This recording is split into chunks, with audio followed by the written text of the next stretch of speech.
Dans cette vidéo, je vais te dire ce que personne d'autre te dira ailleurs. Pourtant, qu'est-ce que j'aurais voulu le savoir avant de me lancer? Si tu as cliqué là, c'est que tu as sûrement envie de te lancer dans ton premier court-métrage. Et je vais découper la vidéo un peu en deux avec ce qui est évident, ce que tu vas pouvoir retrouver sur plein d'autres vidéos sur YouTube, mais qui en reste pas moins essentiel. Et ensuite, je te dirai la vérité. Quelque chose qu'il faut évidemment prendre en compte et que moi, personnellement, je n'avais pas pris en compte au début. Mais donc, si tu fais un premier court-métrage, c'est que tu n'as quasi aucune expérience. Et donc, il y a 2-3 trucs à respecter si tu veux vraiment réussir cette première expérience. Le truc essentiel à savoir, mais c'est toujours bon de le rappeler, c'est qu'il va falloir faire simple.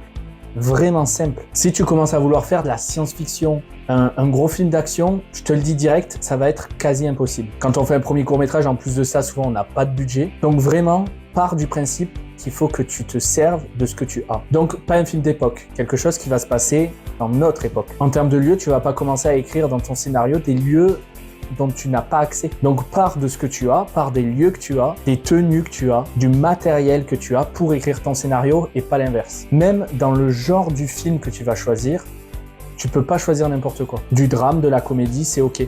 Mais tu vas pas faire un western, de la science-fiction, à moins que tu trouves vraiment une technique très maligne pour réussir à intégrer des éléments qui vont changer son genre. De base, dis-toi que tu vas faire une histoire avec ce qui t'entoure et sûrement sur ce qui t'entoure. Enfin bref, tout ça, tu le savais peut-être déjà, ou c'était vraiment les informations que tu venais chercher, mais honnêtement, je pense qu'il y a d'autres vidéos sur YouTube qui vont bien mieux détailler tout ça que moi.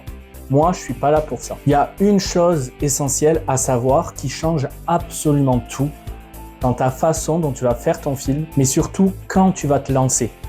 C'est ça qui change tout. Est-ce que tu es prêt pour la révélation? Ton premier court-métrage sera tout pourri. Je le répète, ton premier court-métrage sera tout pourri. Attention, sauf exception, peut-être que tu peux pondre une masterclass directe. Je dis pas que le visionnage va être atroce pour tout le monde, je dis pas que le scénario va être mauvais, mais techniquement, il sera pas ouf. Peu importe la qualité finale de ton court-métrage, peut-être et sûrement, et j'espère pour toi, que tu seras très fier de ce que tu as fait. Mais en partant de ce principe-là, ça va changer tout un tas de choses. Et là, on va pouvoir vraiment discuter de comment on fait son premier court-métrage. On va commencer par l'idée.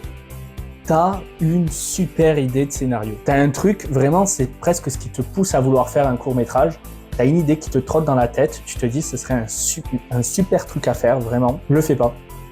Non, vraiment, le fais pas. Si tu as une super idée, faut pas que ce soit ton premier court-métrage. Cette idée-là, garde-la bien au chaud dans ta tête et tu la feras quand tu seras prêt. Pour un premier court-métrage, je dirais presque qu'il faut inventer le scénario sur place. Je m'explique. C'est un test, c'est tes premiers pas dans le cinéma. Tu peux, par exemple, te donner des contraintes.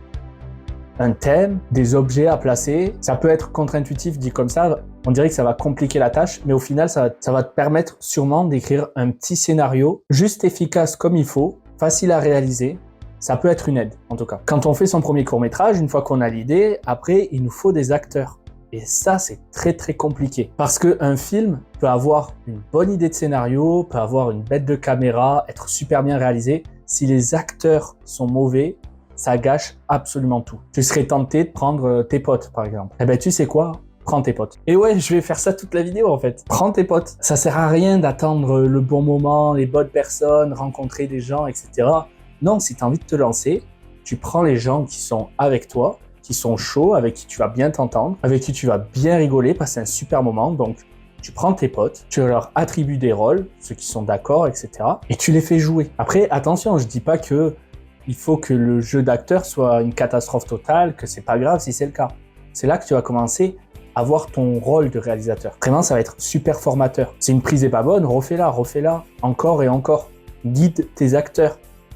Et petit à petit, tu vas voir, même si ils sont pas destinés à ça, même si c'est la première fois qu'ils jouent, il peut y avoir de bons résultats. Et si c'est pas le cas, encore une fois, c'est pas grave. Ensuite, maintenant que tu as tes acteurs, que tu as ton idée, il te faut un truc pour filmer. Et là, tu sais très bien ce que je vais te dire, ce que beaucoup d'autres ont dit. Aujourd'hui, on a un truc dans la poche qui s'appelle un téléphone. Et ça filme en 4K, pour la plupart. 60 fps. Tu peux faire un super film avec un téléphone. Encore une fois, je vais pas te mentir, non, ce sera pas incroyable. L'image sera pas ouf.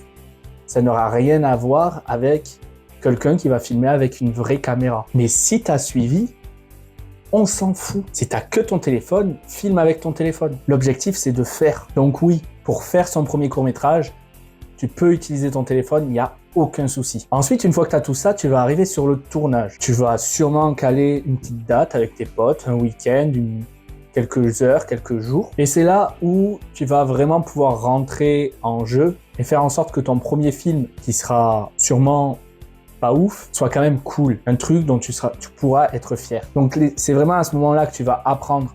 Ose faire des trucs. Sur le tournage, moi, ce que je vais te conseiller là pour ton premier court-métrage et pour ceux qui vont suivre, si tu es avec tes potes qui connaissent pas grand-chose, mets-les quand même chacun à un rôle prédéfini. Il y a un truc dans le cinéma qui s'appelle le directeur de la photographie, qui est là pour rendre en gros l'image jolie, rendre un plan harmonieux. Prends n'importe lequel de tes potes et ce sera un peu ton deuxième avis. C'est-à-dire que tu pourras avoir la caméra et lui, son boulot, ça va être de te dire « oui, c'est beau », non, c'est moche. Il n'a pas besoin d'avoir plus de compétences que ça. Si tu veux même vraiment faire le professionnel, tu tiens même pas la caméra, tu la laisses à quelqu'un qui sera ton caméraman, tu lui donnes les instructions et au moins tu auras toujours un œil sur ce qui se passe un peu partout.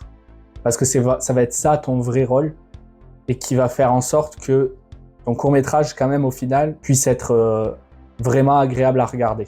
En revanche, il y a une chose sur laquelle je vais dire comme tout le monde, tout peut être médiocre, tout peut être là pour tester, tout peut être là pour s'amuser, pas grave, les acteurs, etc. Bref. En revanche, il y a une chose qui peut vraiment gâcher le visionnage de tout le monde, même de toi, un truc qui pourra te faire vraiment regretter tout ton court-métrage, c'est le son. Le son, c'est le seul truc où je te dirais, on s'en fout pas. Moi, j'avais la chance pour mon premier court-métrage d'avoir un micro perche, un micro directionnel. En revanche, le son de mon premier court-métrage est vraiment pas bon, l'étalonnage, le mixage son est vraiment pas bon. C'est ce que je regrette le plus d'ailleurs. Mais donc, s'il y a un petit investissement à faire, peut-être, ce serait le son. Prends un micro-cravate que tu accrocheras quelque part caché pour prendre des dialogues, par exemple. Essaie de prendre des sons d'ambiance avec ton téléphone, hein, mais pas en même temps de filmer, qu'il n'y ait pas tous les bruits de mains, de gens qui marchent, etc. Et après, il y a des logiciels aujourd'hui qui te permettent d'améliorer le son, comme Adobe, et qui marchent vraiment pas mal, surtout sur les voix, sur les dialogues. Donc, il y a moyen que tu t'en sortes, mais c'est un point à ne pas laisser de côté. Pour faire un film, il y a un truc essentiel qui rend l'image belle, c'est la lumière, c'est l'éclairage. Vraiment, ça peut faire passer ton image d'une image plate à une image cinématographique. Eh ben, devine quoi, je te laisse répondre. Oui, on s'en fout. Mais très honnêtement, c'est pas avec un téléphone, des acteurs un peu nuls, un lieu de tournage trouvé à la va-vite que la lumière peut tout changer. Attends pas d'avoir des éclairages de fou pour faire ton film. Fais-le même si t'as qu'une ampoule au plafond. Malgré tout, je vais quand même te donner une petite astuce toute simple, surtout quand tu débutes, un truc qui rend bien à l'œil. Essaie au maximum dans tes plans d'avoir une petite lumière d'arrière-plan derrière. Plus chaude, c'est tout. Si tu peux placer une petite lampe de chevet, allumer un écran, bref, une petite LED, fais-le. Ça pourra quand même rendre un peu mieux. À ce moment-là, tu auras tourné ton film. Pour faire un gros match-up de tout ce que je viens de te dire, le conseil que je te donne, c'est que pour ton premier court-métrage, tu emmènes tes potes pendant 48 heures, vous faites un film. Vous écrivez le scénario, vous le tournez, et en fait, ça fera un mélange de circonstances qui font que, quoi qu'il arrive, peu importe ce que tu as comme matos, peu importe qui sont tes acteurs, tu seras obligé de faire un film. Et c'est ça qui compte dans le fait de faire son premier court-métrage. C'est le faire, en fait. C'est ne pas attendre en espérant pouvoir avoir la meilleure qualité possible. Mais du coup, une fois que tu auras fini ton tournage, à ce moment-là, tu seras peut-être content de ce qui vient de se passer, mais tu oublies quelque chose. Il y a le montage. Pour le montage, je te conseille DaVinci. Moi, c'est sur ça que j'ai appris. C'est gratuit, c'est très complet. Tu regardes une ou deux vidéos sur YouTube et tu comprends assez vite la base. Fais un montage simple, hein, des cuts. Essaie même pas de faire des effets de transition. Ça peut rendre ton court-métrage que plus amateur. Mais en tout cas, tu verras, c'est qu'à ce moment-là, sûrement, les doutes vont s'initier dans ta tête. Même si tu es fier de ce que tu as fait au tournage, le moment du montage, c'est toujours un moment un peu de désillusion. Tu vas voir tous les défauts, tu vas voir tous les moments qui se raccordent pas entre eux. Et encore une fois, c'est normal. C'est vraiment normal et c'est pas grave. Fais ce que tu peux avec ce que tu as. Va au bout de ton court-métrage, n'abandonne pas, le jette surtout pas à la poubelle, finis-le. Et ensuite, le dernier conseil que je donnerai, c'est que quand tu te seras rendu compte, ou non, j'y reviens, que tu as fait un truc un peu nul, mais que tu l'aies trouvé nul ou non, montre-le. Montre-le au max de personnes. Moi, mon premier court-métrage, au début, j'avais des doutes. Je le trouvais un peu nul.